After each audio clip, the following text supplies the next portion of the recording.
Dear friends, नमस्कार। मैं हूं आपकी चोपड़ा मैम। आज मैं आपके सामने पेरेंट्स और बच्चों की एक बहुत कॉमन समस्या लेके प्रस्तुत हूं। मैंने अक्सर पेरेंट्स को ये कहते सुना है कि मेरा बच्चा पढ़ाई में बहुत कमजोर है, वो अच्छे अंक नहीं लाता। और ऐसे पेरेंट्स अक्सर उन बच्चों के विषय में जो अच्छे अंक लाते हैं ये सोचते हैं कि वे बच्चे और उनके पेरेंट्स बहुत लकी हैं और वे जन्म से ही प्रतिभाशाली पैदा हुए हैं। ठीक है, मैं मानती हूँ कि कुछ बच्चे जन्मजात प्रतिभाशाली होते हैं और कुछ बच्चे कम प्रतिभाशाली होते हैं।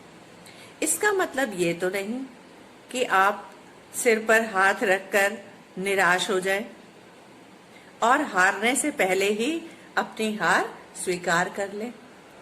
नहीं, आप प्रयत्न कीजिए। आपने कछुए और खरगोश की कहानी तो सुनी होगी। कछुआ धीरे चलता है लेकिन वो निरंतर प्रयास करता है, लगा रहता है अपने काम में, धीरे धीरे ही सही, कोई बात नहीं, और खरगोश को पीछे छोड़ देता है और जीत जाता है। यही राज है जीवन में पढ़ाई की रेस का भी, कि निरंतर प्रयास करते रहिए। मेरा ये मानना है कि 99.9% बच्चे अच्छी शिक्षा प्राप्त करके जीवन में सफलता प्राप्त कर सकते हैं।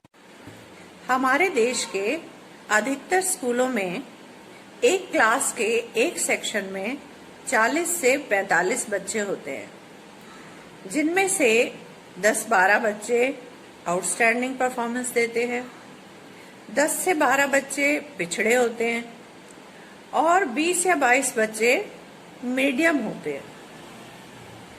और इन 40-45 बच्चों की क्लास में एक सेक्शन में एक टीचर को रोज 40 से 45 मिनट का ही समय मिलता है, यानी एक बच्चे के लिए 1 मिनट का समय। इसलिए यदि आप चाहते हैं कि आपका बच्चा आउटस्टैंडिंग परफॉर्मेंस दे, तो ये आपकी ड्यूटी बनती है कि आप इस बात का ध्यान रखें कि कक्षा में कब क्या पढ़ाया जा रहा है, ताकि आप अपने बच्चे को मानसिक रूप से तैयार कर सकें। कक्षा में जो पढ़ाया जा रहा है उसकी प्रैक्टिस घर पर अवश्य करवाएं। लैंग्वेजेस में थोड़ा बहुत रीडिंग बच्चे को घर पर कराते रहें। लाउड रीडिंग छोटे बच्चों के लिए बहुत जरूरी है। छोटे बच्चे से मेरा मतलब है क्लास 4th ऑनवर्ड्स, जो रीडिंग अच्छी तरह से कर सकते हैं। कोई भी सब्जेक्ट हो, हिंदी हो, इंग्लिश हो, सोशल साइंस, साइंस, यहाँ तक कि मैथ्स में भी प्रॉब्लम सम्स बच्चे को पढ़ने की आदत डालिए। प्रॉब्लम सम्स 2-3 बार उससे रीडिंग कराइए। जब वो उसको रीडिंग 2-3 बार करेगा तो उसके माइंड में ये बैठेगा कि इस सम में क्या पूछा गया है, और धीरे धीरे फिर एक बार पढ़कर ही वो समझ जाएगा कि उसे इस सम में क्या करना है। और लैंग्वेजेस में तो अगर बच्चा एक छोटा सा पैराग्राफ ठीक से पढ़ लेता है, लिख लेता है, उस पर आधारित छोटे छोटे प्रश्नों के उत्तर दे लेता है, तो उसकी लैंग्वेज स्किल्स ठीक मानी जानी चाहिए। कक्षा में जो पढ़ाया जा रहा है उसमें से छोटे छोटे प्रश्न पूछ लीजिए। पूरा का पूरा पाठ बच्चे पर लादने की जरूरत नहीं है। थोड़ा एक पैराग्राफ पढ़वा लीजिए। अगर उसने ठीक पढ़ा है और उसकी समझ में आ रहा है, प्रश्नों के उत्तर वो दे रहा है, काफी है।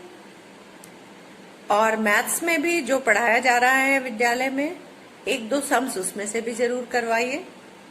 बच्चे में कॉम्पिटिटिव स्पिरिट पैदा कीजिए, किंतु बार बार उसका कंपैरिजन करके, उसका अपमान करके उसमें हीन भावना मत भरिए। बच्चे को इस बात का एहसास दिलाइए कि वो किसी से कम नहीं है, वो भी अच्छे अंक प्राप्त कर सकता है तथा कक्षा में टॉप पर पहुंच सकता है। उसमें आत्मविश्वास की भावना जगाइए। यदि आप पढ़े लिखे नहीं हैं तो बच्चे का हौसला तो बढ़ा ही सकते हैं। उसे घर पर बैठकर पढ़ने के लिए तो कह ही सकते हैं। इतना तो पूछ ही सकते हैं कि स्कूल में क्या पढ़ाया जा रहा है, जरा बुक निकालो, पढ़ो, उसको लाउड रीडिंग करवाइए, आप भी सुनिए, आपको भी अच्छा लगेगा। इस तरह से आप कम अंक प्राप्त करने वाले या जिसे आप कमजोर समझते हैं उस बच्चे को भी इम्प्रूव कर सकते हैं।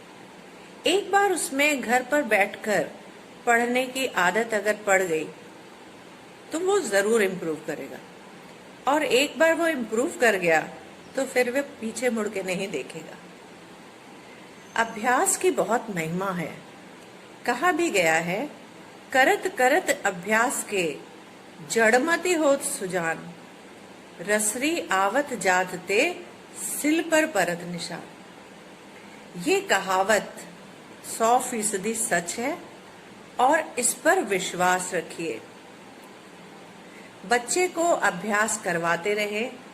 यही है सीक्रेट टॉप पर पहुंचने का, यही है सीक्रेट इम्प्रूव करने का, यही है सीक्रेट अच्छे अंक प्राप्त करने का। धन्यवाद।